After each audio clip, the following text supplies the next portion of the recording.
Actes chapitre 16. Paul se rendit ensuite à Derbé, puis à Lystre.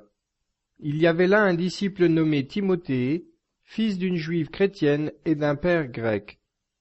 Ses frères de Lystre et d'Iconium rendaient de lui un bon témoignage.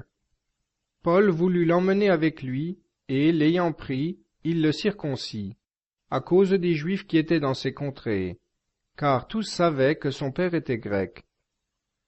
En passant par les villes, ils enseignaient aux fidèles à observer les décisions des apôtres et des anciens de Jérusalem.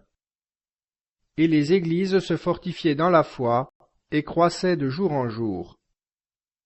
Lorsqu'ils eurent parcouru la Phrygie et le pays de Galatie, l'Esprit Saint les ayant empêchés d'annoncer la parole dans l'Asie, ils arrivèrent aux confins de la Mysie, et ils se disposaient à entrer en Bithynie. Mais l'Esprit de Jésus ne le leur permit pas. Alors, ayant traversé rapidement la Mysie, ils descendirent à Troas. Pendant la nuit, Paul eut une vision. Un Macédonien se présenta devant lui et lui fit cette prière. « Passe en Macédoine et viens à notre secours. » Après cette vision de Paul, nous cherchâmes aussitôt à nous rendre en Macédoine, certains que Dieu nous appelait à y annoncer la bonne nouvelle. Ayant donc pris la mer à Troas, nous fîmes voile droit vers Samothrace, et le lendemain nous débarquâmes à Néapolis. De là nous allâmes à Philippe, qui est la première ville de cette partie de la Macédoine et une colonie. Nous demeurâmes quelques jours dans cette ville. Le jour du sabbat, nous nous rendîmes hors de la porte, sur le bord d'une rivière, où nous pensions qu'était le lieu de la prière. Nous étant assis, nous parlâmes aux femmes qui s'y étaient assemblées. Or dans l'auditoire était une femme nommée Lydie. C'était une marchande de pourpre de la ville de Thyatire, craignant Dieu, et le Seigneur lui ouvrit le cœur pour qu'elle fût attentive à ce que disait Paul. Quand elle eut reçu le baptême, elle et sa famille, elle nous adressa cette prière. « Si vous avez jugé que j'ai foi au Seigneur, entrez dans ma maison et demeurez-y. » Et elle nous contraignit par ses instances.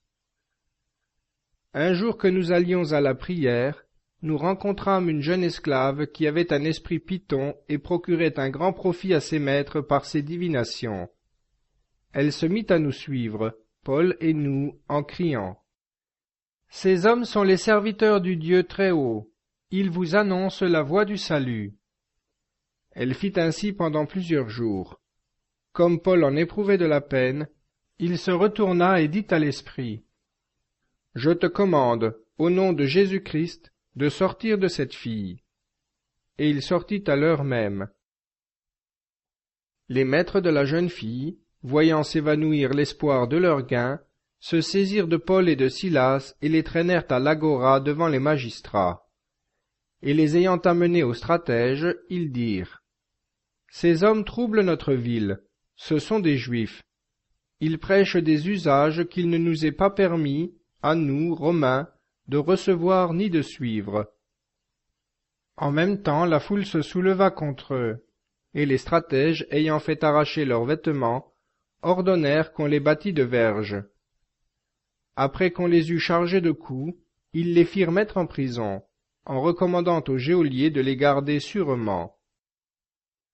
Le geôlier, ayant reçu cet ordre, les mit dans un des cachots intérieurs, et engagea leurs pieds dans des ceps. Vers le milieu de la nuit, Paul et Silas chantaient les louanges de Dieu, et les prisonniers les entendaient.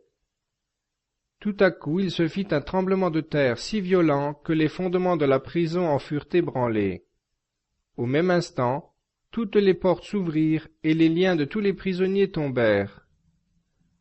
Le geôlier s'étant éveillé et voyant les portes de la prison ouvertes, tira son épée, et il allait se tuer, pensant que les prisonniers avaient pris la fuite. Mais Paul cria d'une voix forte, « Ne te fais point de mal, nous sommes tous ici. » Alors le geôlier, ayant demandé de la lumière, entra précipitamment et se jeta tout tremblant aux pieds de Paul et de Silas. Puis il les fit sortir et dit, « Seigneur, Que faut-il que je fasse pour être sauvé?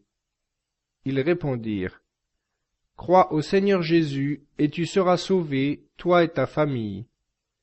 Et ils lui annoncèrent la parole de Dieu, ainsi qu'à tous ceux qui étaient dans la maison.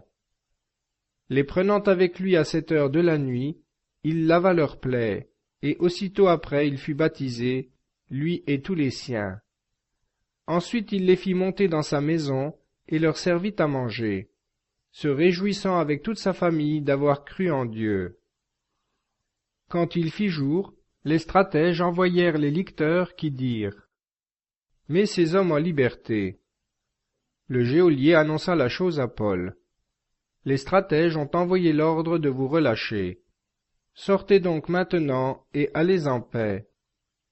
Mais Paul dit aux licteurs, Après nous avoir publiquement battus de verge, sans jugement, nous qui sommes Romains, on nous a jetés en prison, et maintenant on nous fait sortir en secret. Il n'en sera pas ainsi. Qu'ils viennent eux-mêmes nous mettre en liberté. Les licteurs rapportèrent ces paroles aux stratèges, qui furent effrayés en apprenant que ces hommes étaient romains. Ils vinrent donc les exhorter, et ils les mirent en liberté, en les priant de quitter la ville. Au sortir de la prison, Paul et Silas entrèrent chez Lydie, et après avoir vu et exhorté les frères, ils partirent.